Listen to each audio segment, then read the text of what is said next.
warmongers who will eventually start a nuclear war. We're joined now by Sunsara Taylor. She's an organizer with Refuse Fascism. Sunsara, thanks for joining us. So I was reading your manifesto tonight, and you said this: the Trump regime is a fascist regime, no insult or exaggeration, that's what it is. For the future of humanity and the planet, we the people must drive this regime out. So I'm assuming you're not a moderate necessarily, but the obvious question arises, which is, if it's a fascist regime, how are you on this show? Look, Donald, we're facing an emergency. Humanity is facing an emergency. A fascist regime has seized the reins of power in the most powerful, actually the sole superpower in the world. Trump and Pence are operating out of Hitler's playbook, only they have nuclear weapons. And what refusefascism.org is saying to the world is that while it's beautiful, it's righteous that millions of people have stood up in protest and continue to do so. And by the way, since I know he sometimes watches, President Trump, if you're watching, way more people have protested than were at your Nazi inauguration. But while this is beautiful, this resistance needs to grow, and people need to confront that this is a fascist regime. They could drop the hammer and close down. It's working aggressively to close down the space for people to stand up and resist.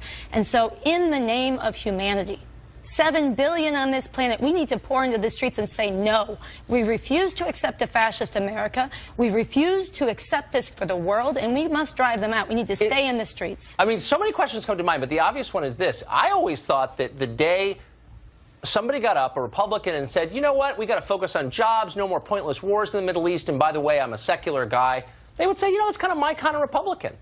You know, I mean, a man who campaigned and said, I long for the days when protesters were dragged out on stretchers, who offered to pay the bills of people who assaulted protesters at his rally. Donald Trump is a fascist. That's out of Hitler's playbook. This is a danger to humanity. And yes, it's in its early stages, but people need to rise up and stop it before it is too late. Okay, so, but I want to get to that. Rise up and stop it. So I'm assuming that, I mean, you're not serious. I mean, this is like play acting for you. If you really thought he was Hitler, if you really believed that he was acting according to, as you said, the playbook of Hitler, then you wouldn't stop with going on a cable show. I mean, you'd go all the way, wouldn't you? I mean, you don't really think that, or you'd be committing acts of violence, right? I absolutely think. Actually, he's not like Hitler. He has a Twitter feed, he has that ugly orange thing on top of his head, and he has nuclear weapons, the biggest nuclear arsenal in the world. And people better wake up, because he is more dangerous than Hitler ever could have been. But I mean, let's just be real for a second. I know we're on TV, but please be real. If you really thought that... Hold on. You implied something, and I want to answer it.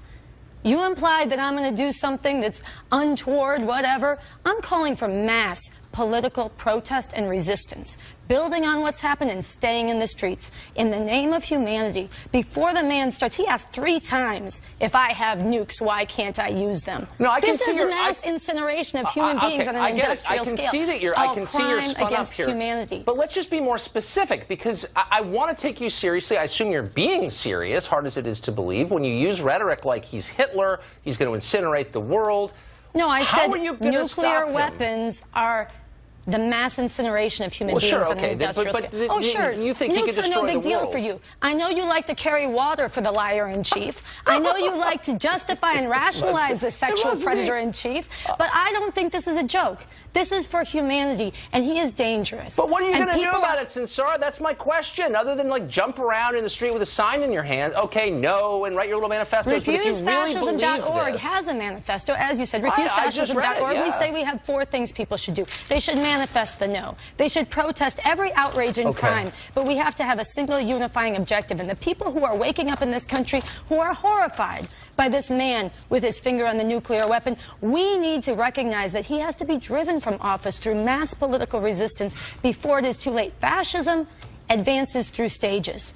Shock, awe, violence, and then periods of normalization. Fascism with political resistance, but whatever, you may not know that. It would have taken millions and millions to rise up to stop Hitler. It absolutely would have. But what do you and it's what people should have done. Okay, and it is shameful. It is shameful for you to dismiss this. But hold on, I know it's shameful, but let me ask you this.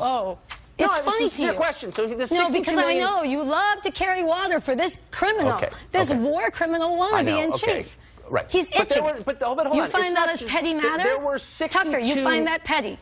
You find that a petty concern that he wants to... I know that you're very petty, but I'm trying to ask you a real question. Nuclear weapons are as serious as you can be. I just want to ask you... Okay, well, let me ask you one last question, okay? 62 million people voted for Trump, and disproportionately they were people at the lower end of the income scale. Oh, they were, God. they were actually. They were middle class and below, mostly. Opposed to Trump were, I don't know, the hedge fund managers and privileged people like you. Did you ever think to yourself, like, why is the middle class? He lost the popular vote. He lost the popular vote, and no election, fair or fraudulent, no election, fair or fraudulent, can justify ripping up the rule of law, undermining the courts, threatening and shutting down the press. You're saying that you should throw a duly elected president out of office. No, I'm saying people should resist. Yes, that's what he means when he says so-called judge. That's what he means when he fires an attorney general who disagrees with his laws. What I want to do is get to how you think. Normalize fascism. What you want to do is try to caricature and dismiss people who are telling the truth. For me. Thanks, though.